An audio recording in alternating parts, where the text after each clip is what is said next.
Les jardins de la baie à Singapour. Une création majestueuse sur un site exceptionnel. Deux mégastructures qui défient les éléments. Pour les réaliser, les ingénieurs vont devoir composer avec les aléas du climat. Protéger les serres des rayons du soleil, mais aussi des pluies tropicales. Si le système ne fonctionnait pas, ce serait catastrophique.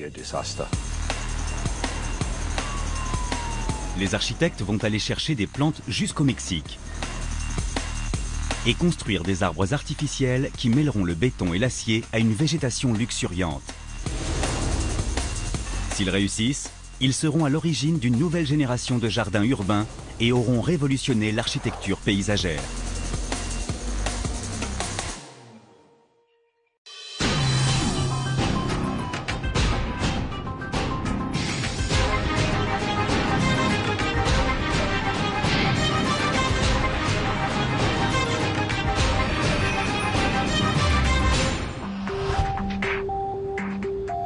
Singapour a une densité de population extrêmement élevée. Plus de 5 millions de personnes vivent sur une île d'à peine 700 km². Pour rester vivable, la cité-État se fait régulièrement greffer de nouveaux poumons verts.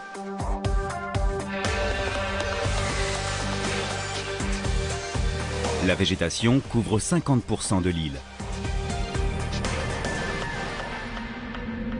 Cette fois-ci, Singapour se lance dans l'un des projets les plus ambitieux de son histoire. Les jardins de la baie.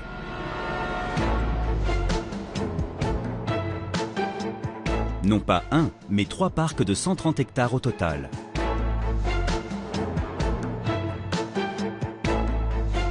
Et tout comme l'Eden Project au Royaume-Uni, ces jardins accueilleront des plantes du monde entier.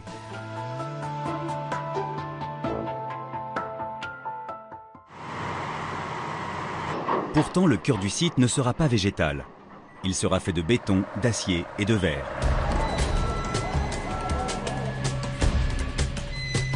Deux serres immenses sont prévues pour abriter des centaines de plantes habituées à des températures plus clémentes. Le plus difficile sera de les maintenir dans un environnement frais sur une île où il fait chaud toute l'année. Et où les pluies diluviennes risquent de faire des dégâts considérables.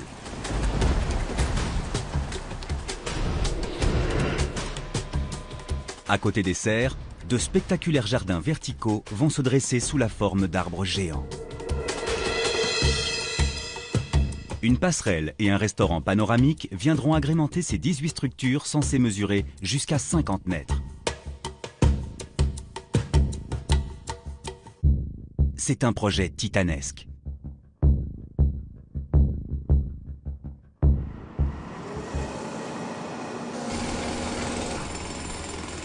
Les hommes à l'origine des jardins de la baie sont conscients de ce qui les attend. Les enjeux sont élevés.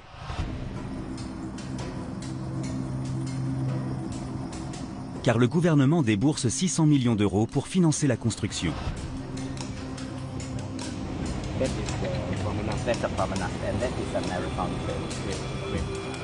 Mabotan, l'ancien ministre du Développement, est la force motrice du projet.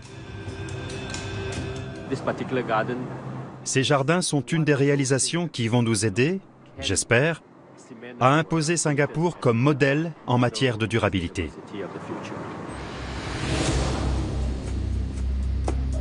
Les architectes veulent construire ces jardins sur un terrain d'une centaine d'hectares, idéalement situé dans Marina Bay. En plus d'un lac artificiel, la baie accueille un parc d'attractions, un barrage ultra sophistiqué et un hôtel de luxe.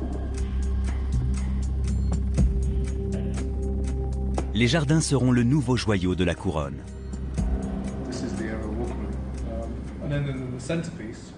L'architecte paysagiste Andrew Grant est responsable de la moitié sud du parc.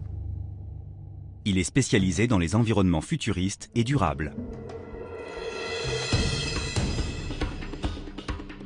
En 20 ans de carrière, Andrew Grant a dessiné des espaces novateurs au Royaume-Uni pour des clients prestigieux, comme Rolls-Royce ou le gouvernement britannique. Les jardins de la baie sont à ce jour le projet phare de sa carrière. On a beaucoup réfléchi à l'idée centrale qui cimenterait le projet. Et on s'est dit que l'orchidée serait un point de départ intéressant. C'est la fleur nationale et c'est la plus cosmopolite des plantes. Il doit y avoir 25 000 espèces d'orchidées dans le monde. C'est à l'image de Singapour, une ville melting pot où il se passe beaucoup de choses. Ensuite, on a réfléchi à la structure des jardins sous la forme d'une orchidée. Les allées dessineraient les tiges, les jardins seraient les fleurs. Et tout s'est mis en place.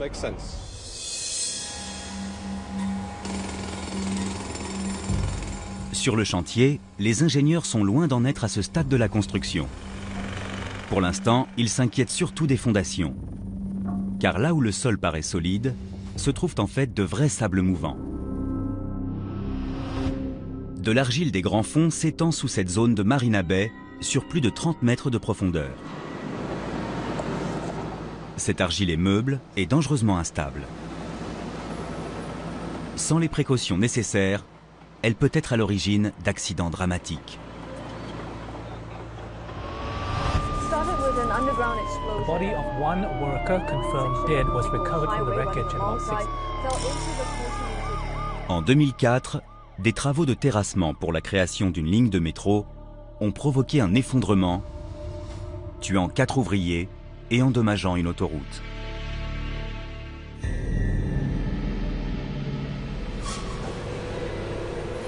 L'argile des grands fonds est surtout présente dans la moitié sud des jardins de la baie.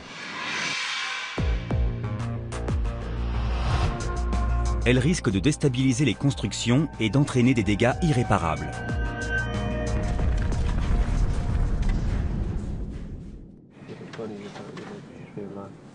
Des ingénieurs en géotechnique étudient toutes les solutions possibles. Une seule paraît convenir.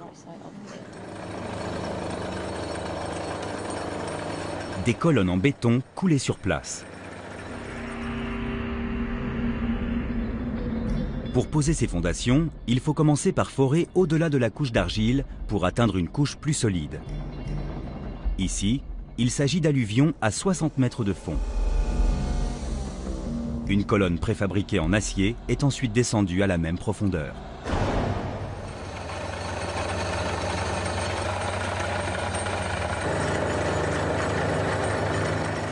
Les ouvriers posent un grillage métallique. Puis, coulent du béton à très haute résistance.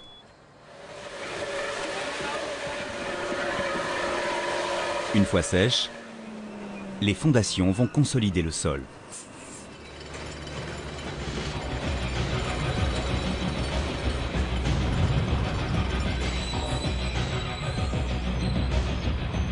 En coulant ainsi plus d'un millier de colonnes sur place, les ingénieurs parviennent à surmonter le premier obstacle à la construction des jardins.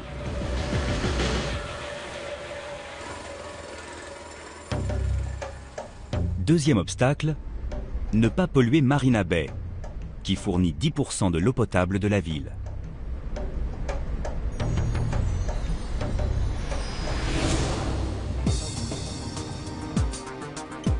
La meilleure option semble d'exploiter la digue qui protège les 200 mètres de côte autour du site. Ce mur en béton empêche la terre et les matériaux de se déverser dans la baie.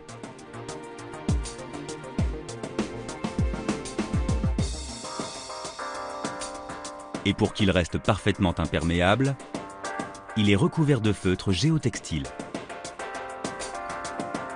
Le tissage très serré du revêtement filtre les particules de terre dans l'eau.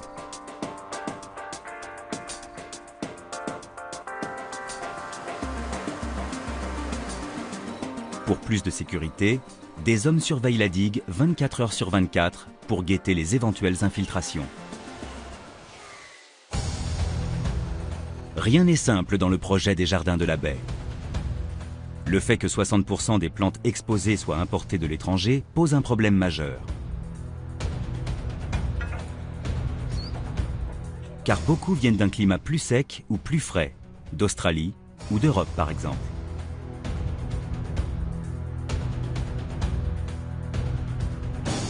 La température dans les serres devra rester tempérée, quelles que soient les conditions climatiques extérieures. Singapour se situant juste au-dessus de l'équateur, les serres devront être entièrement vitrées.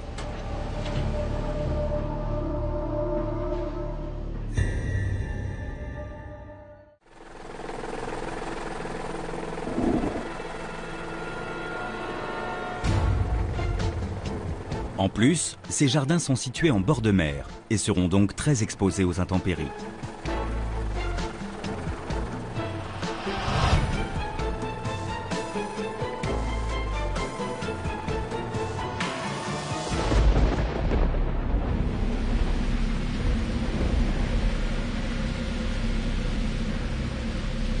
Les pluies tropicales risquent d'endommager rapidement les deux mégastructures. Le verre est une surface extrêmement fragile. Et quand il ne pleuvra pas, les rayons solaires brûleront les plantes rares sous les serres.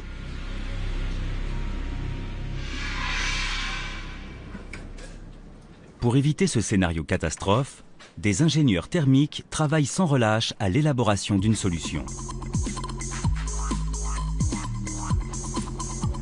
L'architecte Paul Baker supervise l'équipe. On a fait de très nombreuses séances de travail sur le sujet. On s'est réunis en équipe et on a réfléchi le plus librement et le plus clairement possible aux objectifs qu'on avait et aux problèmes qu'ils posaient. Priorité numéro 1, protéger les panneaux de verre des vents violents et des pluies battantes. Pour cela, l'équipe de Paul Baker s'inspire des défenses naturelles du corps humain. Un système complexe de 28 arceaux en acier, semblable à une cage thoracique, viendra renforcer la paroi extérieure des serres. Ces arceaux vont absorber et détourner les vents violents.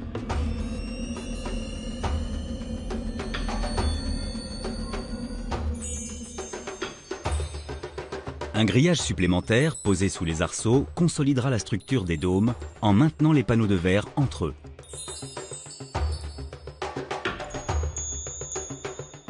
Cette coque métallique est censée renforcer la résistance au vent et réduire les risques d'infiltration dus aux fortes pluies.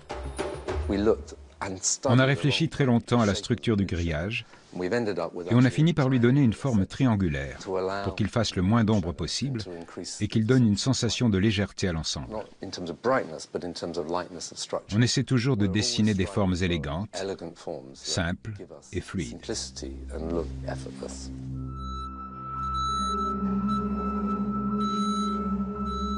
La solution semble parfaite, en théorie. Reste à savoir si elle fonctionnera dans la pratique. Le seul moyen de le savoir, c'est de faire un test.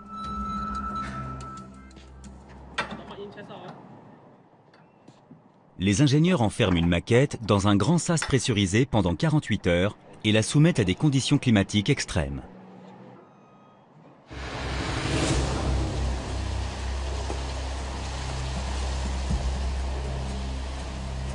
Des simulations d'orage testent l'étanchéité de la façade. Et des vents violents générés par ordinateur permettent de vérifier les limites de sa résistance. Harald Pates est responsable des opérations. Si le système ne fonctionnait pas, ce serait catastrophique. Mais on est certain qu'il sera efficace. On a entière confiance en notre invention. Harald Pates contrôle en permanence l'état de la façade tandis que la pression atteint des sommets.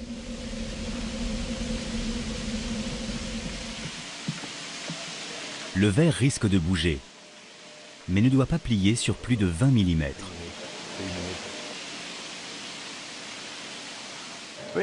Si on voit qu'il se passe quelque chose d'anormal à cause de la pression, on arrête tout. C'est qu'il y a un problème.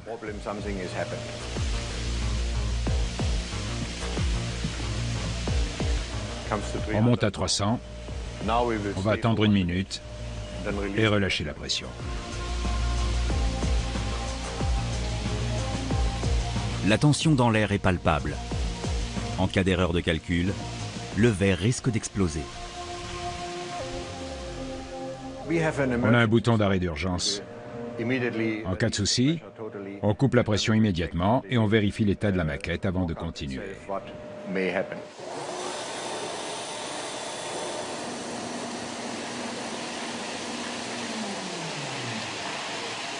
L'expérience est une réussite. Mais Harald Paetz ne veut rien laisser au hasard. Il reste encore un scénario à envisager, la grêle.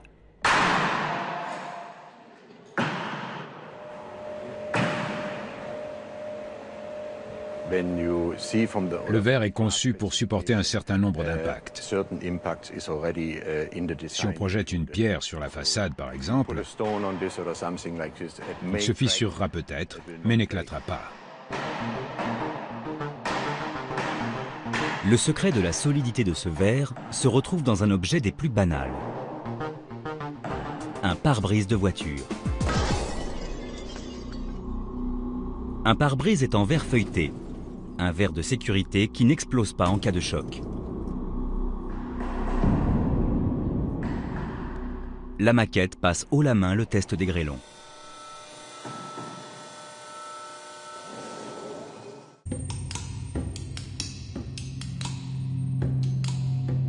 Les ingénieurs peuvent enfin attaquer l'étape suivante, la construction.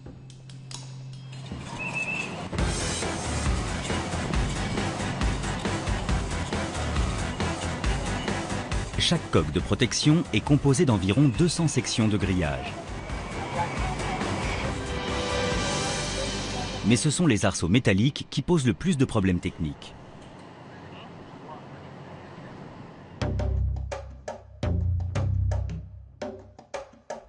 Il y en a 28 par serre. Ils couvrent l'intégralité du toit, mesurent 150 mètres de long et pèsent 1000 tonnes chacun. Tenter de les soulever est quasi impossible.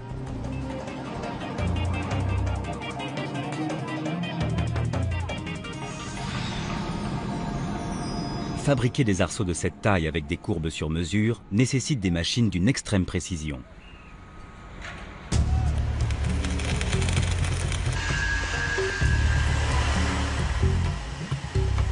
Les architectes font appel à l'une des plus importantes aciéries de Singapour, spécialisée dans le préfabriqué.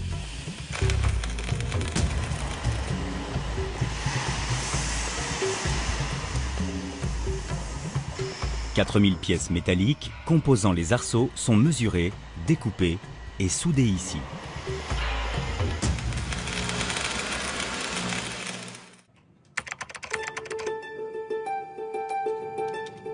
Cette entreprise se sert de logiciels en 3D pour établir des plans détaillés de chaque courbe. Les schémas sont ensuite remis au soudeur, accompagnés d'une notice de montage.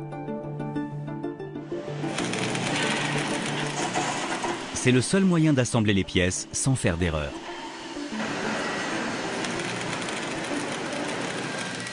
Poser des arceaux de 150 mètres de long en un seul tenant est tout simplement impossible. C'est pourquoi les ingénieurs les ont divisés en 8 tronçons chacun. Ils sont ainsi plus faciles à transporter et prennent moins de place sur le chantier. Chaque tronçon voyage par convoi exceptionnel.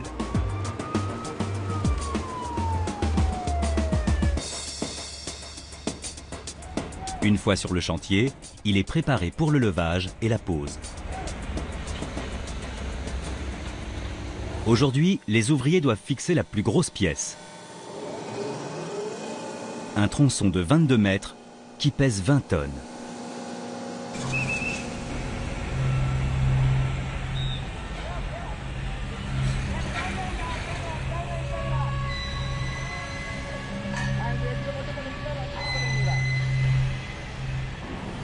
La seule opération de levage est un casse-tête. Si la pièce heurte un échafaudage, elle risque de le faire tomber, ou pire, d'être endommagée de façon irrémédiable. La solution, faire reposer le tronçon sur des supports métalliques provisoires, le temps que les ouvriers le fixent.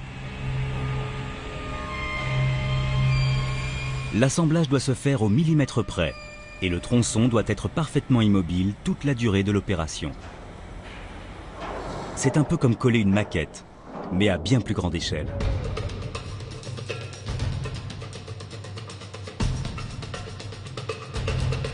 Après 48 heures de travail acharné, la pièce est enfin en place. Mais pour les ingénieurs, ce n'est pas encore le temps de souffler. Pour terminer l'assemblage des arceaux rapidement et sans risque, il faudrait monter beaucoup plus d'échafaudage que sur un chantier ordinaire.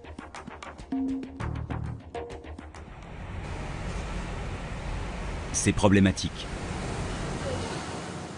Guna Sekaran est chef de chantier. Vous avez vu la taille du dôme. On ne peut pas le monter comme ça sans un certain nombre d'échafaudages pour soutenir la structure à partir de la base. Et ça, c'est vraiment un problème pour nous. Car en plus d'être longs à monter, les échafaudages créent un environnement de travail dangereux, où se déplacer devient difficile. Pour ne rien arranger, les délais extrêmement serrés imposent que les arceaux, les fondations et le grillage soient posés en même temps. C'est la congestion assurée, aussi bien au sol qu'au sommet du dôme. Il faut trouver une alternative. Et les ingénieurs n'en trouvent qu'une. Des échafaudages à plateforme. Ce sont des gradins géants faits de piliers et de traverses en acier. Ils offrent un espace de travail confortable en hauteur, tout en permettant aux ouvriers de continuer à travailler en contrebas sans se marcher sur les pieds.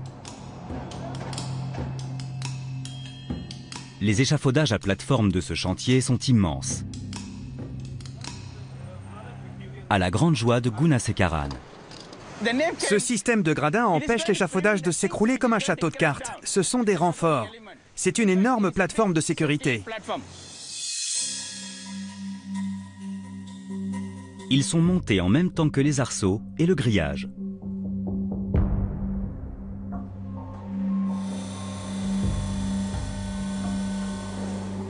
Les ouvriers se servent de grues capables de lever 300 tonnes pour positionner les traverses et les piliers.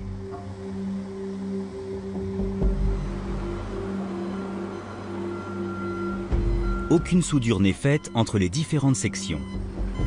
Elles sont simplement vissées à la main, entre elles.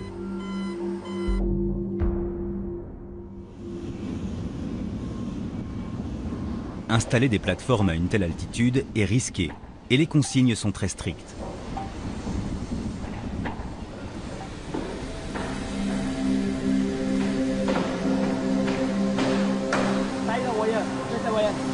Suresh est chef d'équipe. Il est responsable de la sécurité. Quand je travaille ici, je mets un harnais. Je l'accroche à ce câble. C'est un câble de sécurité.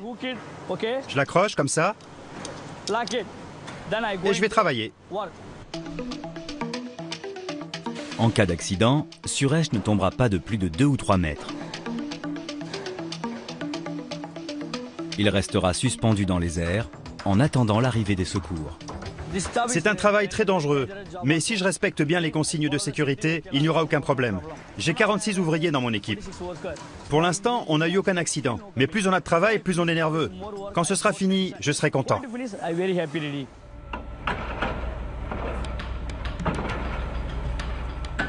Pendant que la course contre la montre se poursuit sur le chantier, l'architecte paysagiste Andrew Grant réfléchit à un moyen de construire les autres mégastructures du projet.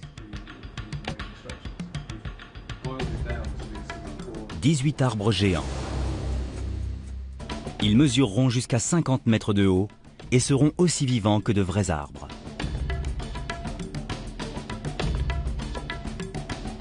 Leurs branches feront de l'ombre aux visiteurs dans la journée. Et ils seront illuminés la nuit.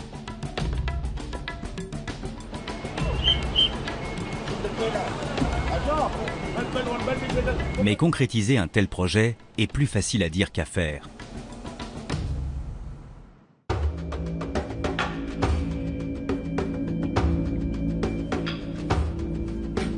Andrew Grant veut créer d'immenses jardins verticaux pour y exposer des plantes grimpantes exotiques.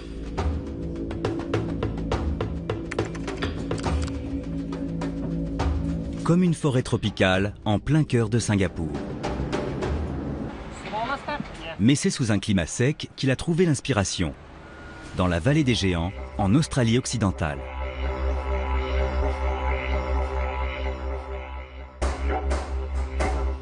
Située dans le parc national de Walpole-Nornalup, la vallée des Géants abrite les plus grands eucalyptus au monde. Certains parmi eux ont plus de 400 ans. On traverse d'abord une forêt ordinaire où les eucalyptus font 15 ou 20 mètres de haut. Puis on arrive au cœur d'une forêt incroyable où les arbres font 60-70 mètres. On peut monter au niveau de la cime des arbres car il y a une passerelle à 40 mètres de haut. C'est vraiment une expérience spectaculaire. J'ai voulu reproduire la même chose avec ce projet. L'architecte veut construire les mêmes géants dans la baie de Singapour. Comme les eucalyptus, ces arbres artificiels seront reliés par une passerelle. Ils accueilleront même un restaurant panoramique. Mais là où la nature a eu des millions d'années pour perfectionner sa création, les ingénieurs n'ont que 3 ans.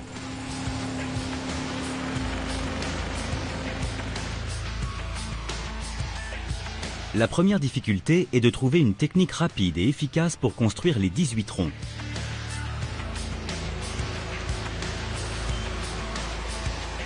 Le béton est incontestablement le matériau le plus robuste. Mais le couler sur place signifie être dépendant des conditions climatiques. La solution se trouve à 2 pas des futurs jardins. Plus de 80% des habitants de Singapour vivent dans ces tours résidentielles. Pour satisfaire la demande de logements grandissante, le gouvernement multiplie les tours en béton préfabriqués.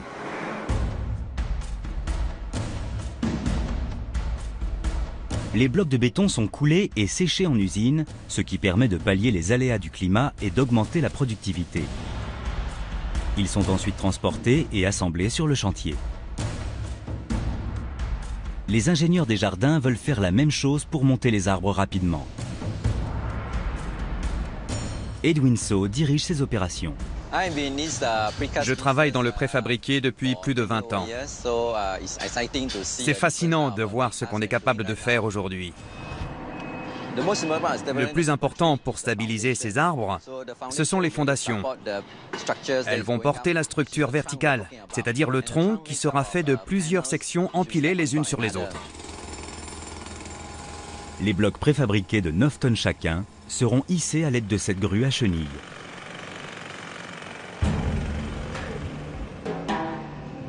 Il en faudra 28 pour monter un tronc de 42 mètres de haut.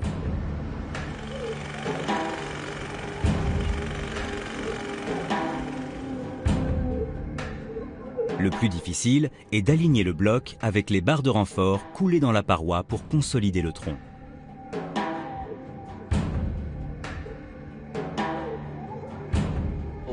On n'a pas du tout de marge de manœuvre. Il faut les aligner avec précision. Si on ne le fait pas correctement, on risque de fissurer le bloc. Et si le bloc est fissuré, on ne peut pas l'utiliser car il risque de fragiliser l'ensemble de la structure.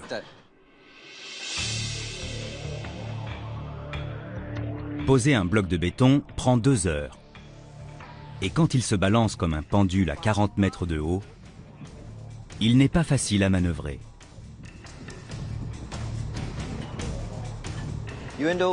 Même si on l'a déjà fait plusieurs fois, dès que je vois le bloc monter, je suis nerveux. Le vent peut le pousser au moment de la pose vers la gauche ou vers la droite. Nos ouvriers doivent faire très attention.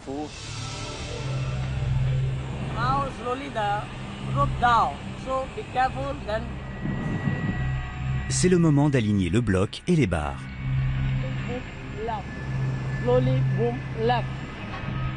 Et c'est aussi délicat que de faire passer un fil dans le chat d'une aiguille.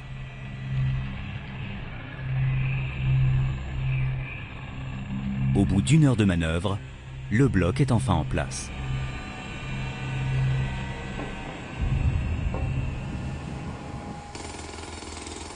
Un arbre géant vient de pousser au milieu du chantier. Plus que 17 à planter. C'est quand on voit le résultat final qu'on se rend compte si on a fait du bon boulot.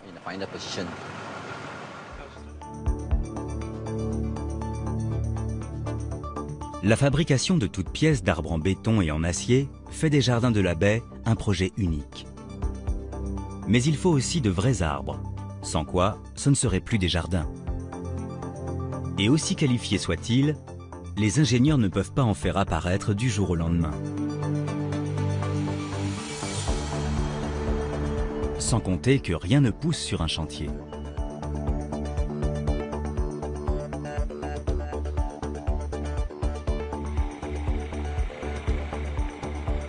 La solution, acheter plusieurs millions d'euros de fleurs, de plantes et d'arbres, non seulement en Asie, mais dans le monde entier.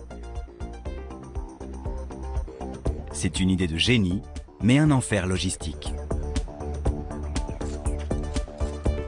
Les plantes arrivent par bateau ou par camion et sont entreposées par milliers dans des pépinières à côté du chantier. Elles ont ainsi le temps de s'acclimater avant d'être plantées de façon permanente.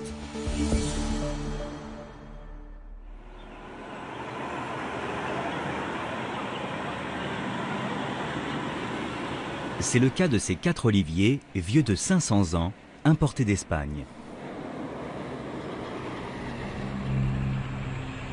La nuit, les routes sont désertes, ce qui permet de transporter des chargements très volumineux. Même si parfois, c'est encore un peu juste.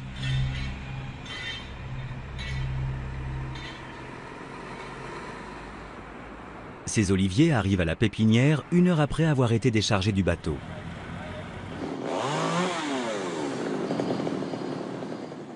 Les jardins ne seront pas composés exclusivement d'arbres exotiques. Les paysagistes font également venir des arbres à thé de plus de 10 mètres de haut de l'est de Singapour.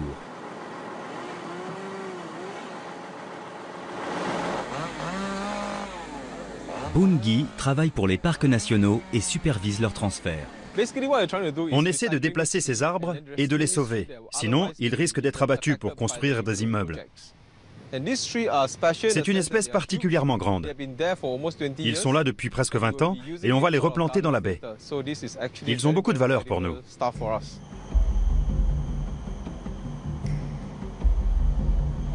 Bungi et son équipe doivent déplacer 16 arbres à thé en 3 mois.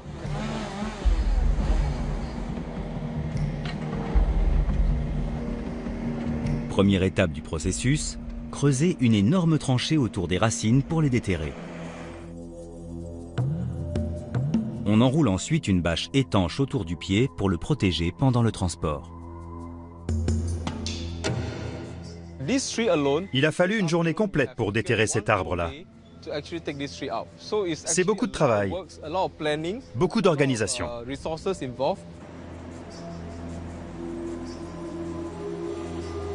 Au moment de replanter l'arbre, on pose un grillage et une bâche autour du pied et on le recouvre de terreau. C'est un mélange spécialement adapté aux arbres. Malheureusement, il n'y a pas de recette miracle. Il n'y a pas de formule unique applicable à tous les arbres. Le pire scénario serait qu'après avoir fait tous ces efforts pour déplacer un arbre, qu'il vienne de l'étranger ou d'ici, il meurt.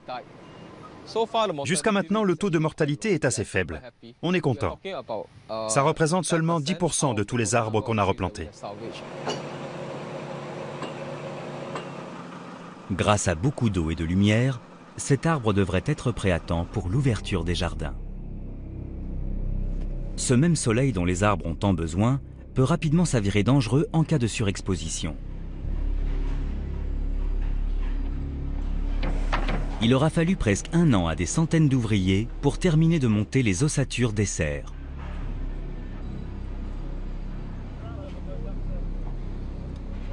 Un miracle compte tenu de leur dimension.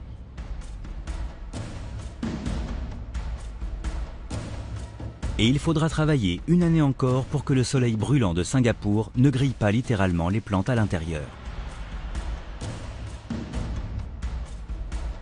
Le principal problème vient du matériau choisi, le verre, et des espèces végétales sélectionnées, originaires de climats moins chauds. Les serres sont idéales sous des climats froids, car elles emprisonnent la lumière du soleil et la chaleur pour favoriser le développement des plantes. Ici, les ingénieurs doivent inverser la problématique. Ils doivent renvoyer la chaleur des rayons tout en conservant une quantité de lumière suffisante. Je pense que tout ce projet tourne autour des plantes. Il doit créer un environnement aussi bon pour elles que pour les visiteurs. On est parti d'un principe très simple. Il fallait réguler la chaleur et la lumière, essentielle au bon développement des plantes. Toute la question était de trouver le juste équilibre.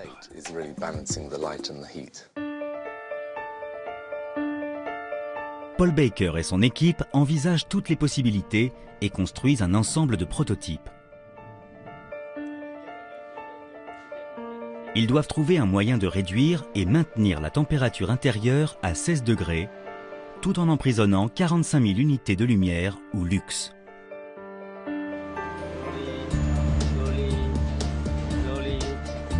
Ils arrivent à la conclusion qu'il faut recouvrir les dômes d'un verre à double vitrage ultra sophistiqué.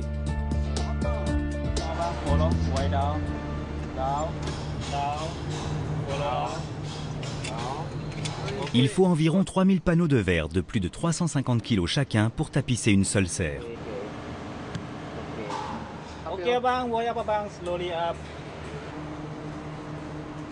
Les panneaux viennent de Chine et coûtent une fortune.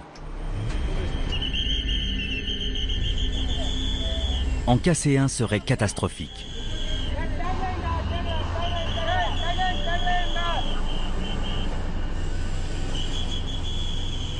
La magie de ce verre est invisible à l'œil nu. Elle réside dans sa composition et son revêtement. L'un de ses principaux composants est l'oxyde de métal. Les ingénieurs ont découvert qu'en réduisant la quantité d'oxyde à quelques microns, ils laissaient filtrer la quantité de lumière nécessaire. Ils ont ensuite recouvert la surface d'un revêtement à faible pouvoir émissif. Le pouvoir émissif est la capacité d'un verre à réfléchir ou absorber la chaleur. Chaque panneau est comme un miroir qui contrôle la filtration des rayons solaires.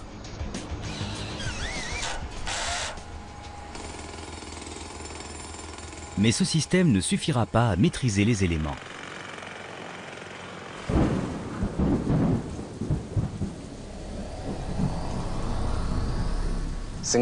Le climat de Singapour est très instable, donc avoir une enveloppe statique serait absurde. La logique que nous avons suivie, qui est aussi la plus durable, c'est celle d'une enveloppe capable de changer en permanence. Les architectes mettent au point un système évolutif révolutionnaire.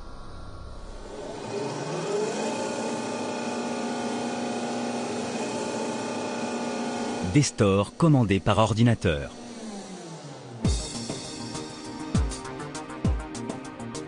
Quand le soleil donne sur la serre, surtout quand il est au zénith, des capteurs de température situés sous le verre actionnent les stores.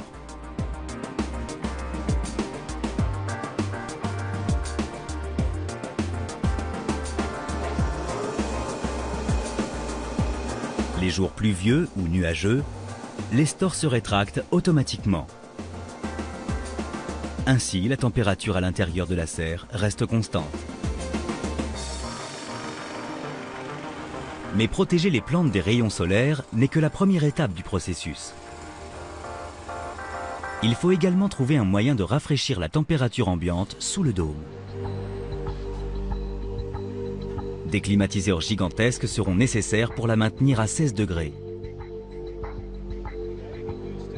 Mais le gouvernement de Singapour rejette les technologies classiques, beaucoup trop voraces en énergie. Il veut imposer un nouveau modèle de durabilité. Dès le départ, on a demandé aux ingénieurs que la consommation en énergie des jardins ne dépasse pas celle d'un immeuble commercial normal.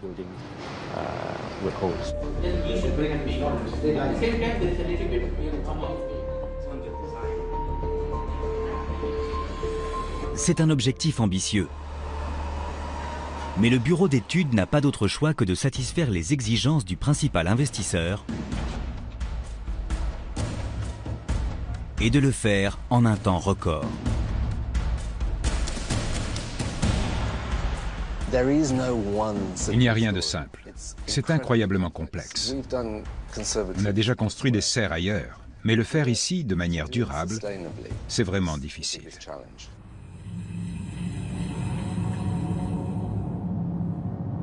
Les ingénieurs commencent par rouvrir le cahier des charges. À Singapour, il fait souvent plus de 30 degrés.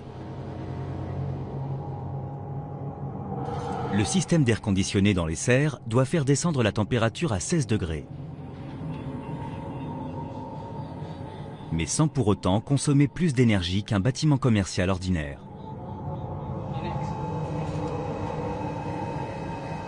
Ce sont des exigences inhabituelles qui justifient une proposition radicale, comme celle de l'ingénieur Patrick Bellew. Sous un climat comme celui de Singapour, comment fait-on pour construire des bâtiments à faible consommation? On a de la chaleur à profusion. Il faut trouver un moyen de la transformer en froid. La réponse? Un système d'air conditionné qui fonctionne avec du déshydratant liquide. C'est un déshumidificateur qui contient du bromure de lithium concentré dissous dans de l'eau. La solution est mélangée à l'air chaud provenant de la serre pour le débarrasser de son humidité. L'air asséché passe par un filtre de refroidissement avant d'être rejeté dans la serre sous forme d'air frais. Quand on achète un appareil électronique, un sac ou des chaussures, on trouve parfois un petit sachet de déshydratant solide. Il permet d'absorber l'humidité en la faisant tomber de 90% par exemple à 30%. L'air peut ensuite être refroidi en utilisant moins d'énergie.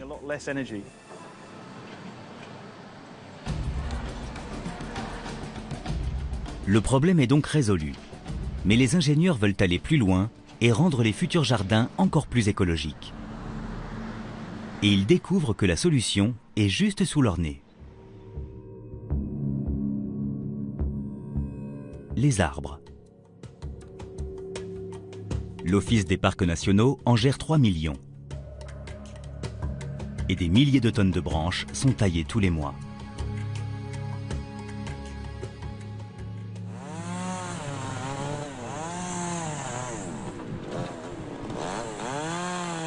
Il suffirait de recycler le bois élagué et d'en faire du carburant pour produire de l'électricité.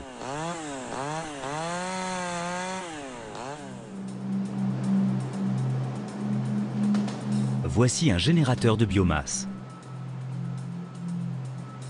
Une version plus petite va être construite dans les jardins de la baie. Les milliers de tonnes de branches taillées tous les mois sont broyées. Les copeaux ainsi obtenus sont ensuite transformés en carburant qui vient alimenter les énormes chaudières génératrices de vapeur.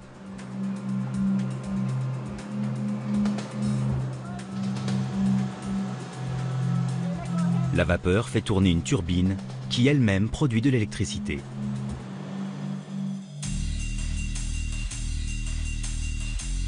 Même la déperdition de chaleur de la turbine est recyclée. Le générateur la redirige vers un échangeur thermique qui produit encore plus de vapeur et par conséquent plus d'électricité. C'est ce qu'on appelle un système de cogénération. On a élaboré une stratégie énergétique basée sur le recyclage des déchets. Les dépenses énergétiques du site, l'air conditionné et l'eau chaude, proviennent entièrement de la combustion de copeaux de bois. Le système de cogénération crée d'autres types de déchets qui sont également recyclables.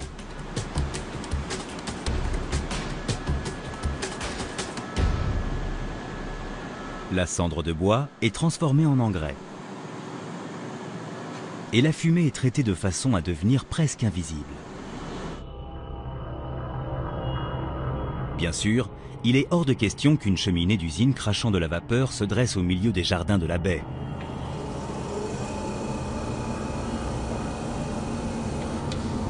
À moins de la dissimuler dans un arbre géant.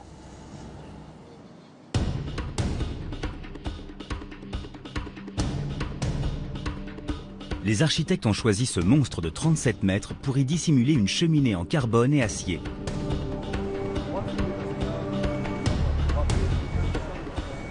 La stratégie paraît simple. Mais il va falloir 35 hommes et 3 grues pour la mettre à exécution. Il faut hisser un cylindre de 18 tonnes parfaitement à la verticale à 80 mètres de haut, puis l'introduire lentement dans le tronc d'arbre géant. Lo Kian-beng dirige ce projet. L'insertion de la cheminée dans l'arbre géant est sûrement l'une des manœuvres les plus compliquées depuis le début du chantier. Mais ce ne sera pas la plus longue. Si tout va bien, l'opération devrait être terminée en 2 heures.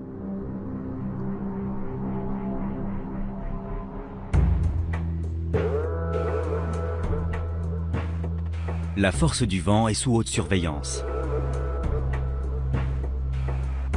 Le moindre souffle oblige l'équipe au sol à intervenir immédiatement.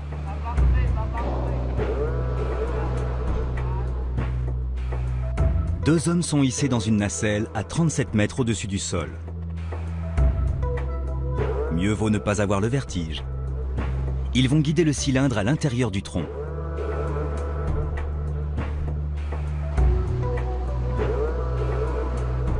La tension est à son comble.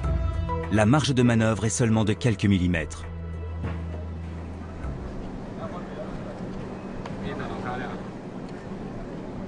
En un peu moins de 2 heures, la cheminée est parfaitement camouflée.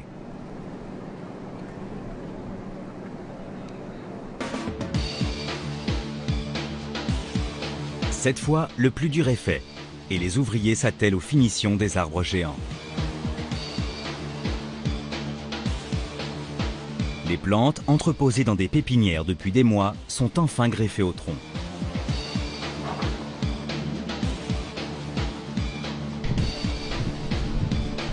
Et des ouvriers suspendus à 35 mètres de haut font un dernier nettoyage de carreaux.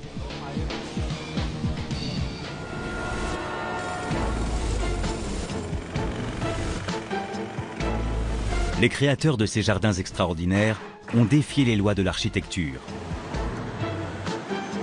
Ils ont élaboré de nouvelles technologies durables, dompté un sol instable,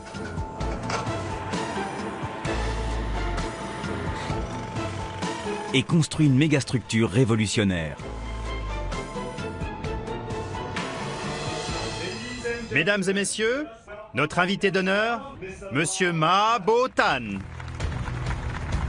L'homme qui a permis le lancement de ce projet hors norme est ravi de faire un petit discours et de poser la dernière vis.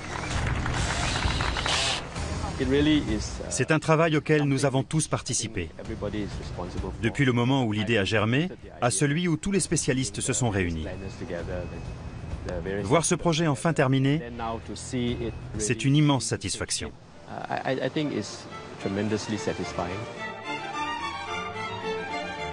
Les architectes aussi ont du mal à y croire. C'est formidable pour moi de venir voir le résultat, d'être passé des maquettes en 3D que je faisais sur mon ordinateur à ça.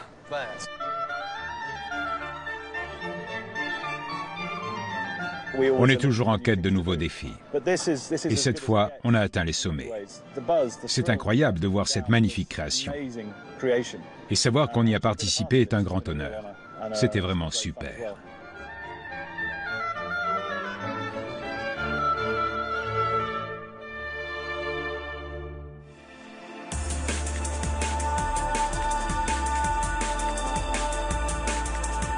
Les jardins de la baie de Singapour sont bien à la croisée des prouesses technologiques du XXIe siècle et de l'architecture paysagère de demain.